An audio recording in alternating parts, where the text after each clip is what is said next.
السلام علیکم جی، میں السلام علیکم. وعلیکم السلام. مجاہد سے کہہ رہی ہوں، اور آپ کیا ہمارے سوال کا جواب دیں گے؟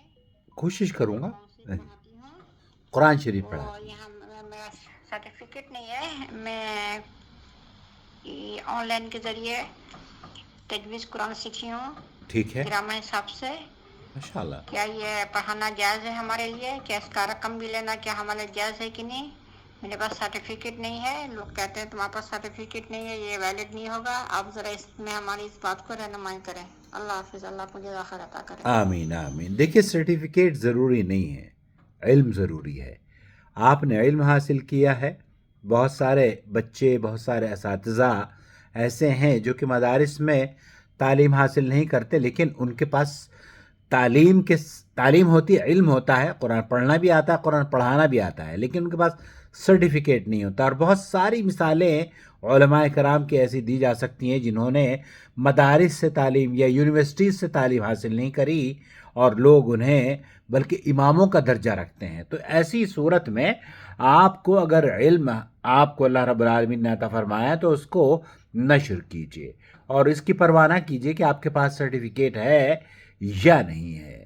اللہ کے رسول صلی اللہ علیہ وسلم نے بھی فرمایا نا، بلغوا عنی ولو آیا. ایک آیت بھی اگر آپ کے پاس پہنچتی ہے تو دوسروں کے ساتھ اسے شیئر کر دیجیے. نمبر 1. نمبر 2، ابن عباس رضی اللہ تعالیٰ عنہما یہ کہتے ہیں کہ نبی کریم صلی اللہ علیہ وسلم کے اصحاب میں سے چند صحابہ بارش کے پانی پر بسر کرنے والوں کے پاس سے گزرے، جن میں سے ایک شخص کو سانپ نے کاٹا تھا.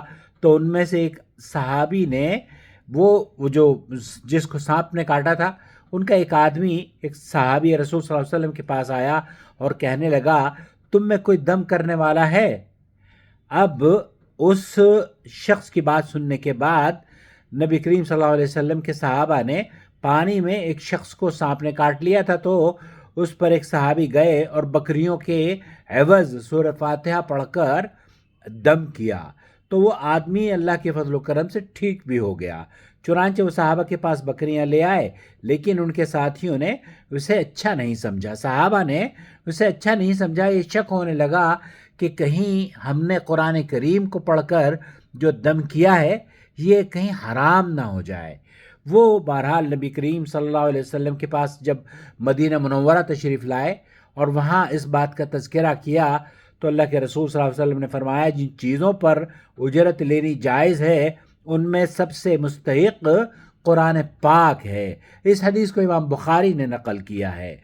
اس حدیث سے اہل علم نے، امام نووی رحمۃ اللہ علیہ اور دیگر علماء اور محدثین اور اہل اسلام یہی سمجھتے ہیں کہ قرآن کریم پر اس کی تعلیم دینا، اس پر اجرت لینا، بلکہ نبی کریم صلی اللہ علیہ وسلم کی احادیث کی تعلیم دینا اور اس پر اجرت لینا، یا آپ کی علمی پیاس بجھانا، یا کسی طریقے سے بھی اپنی خدمات آپ کو پیش کر کے اگر کوئی اجرت کا مطالبہ کرتا ہے تو وہ بالکل جائز ہے. ٹھیک اسی طریقے سے جیسے کہ یہ حدیث صحیح بخاری کی آپ نے سماعت فرمائی ہے، 5405 پہ امام بخاری نے اسے نقل کیا ہے، اور یہ حدیث واضح دلیل ہے کہ قرآن کریم پڑھا کر آپ لوگوں کو اس علم سکھانے کے عوض اجرت لے سکتی ہیں.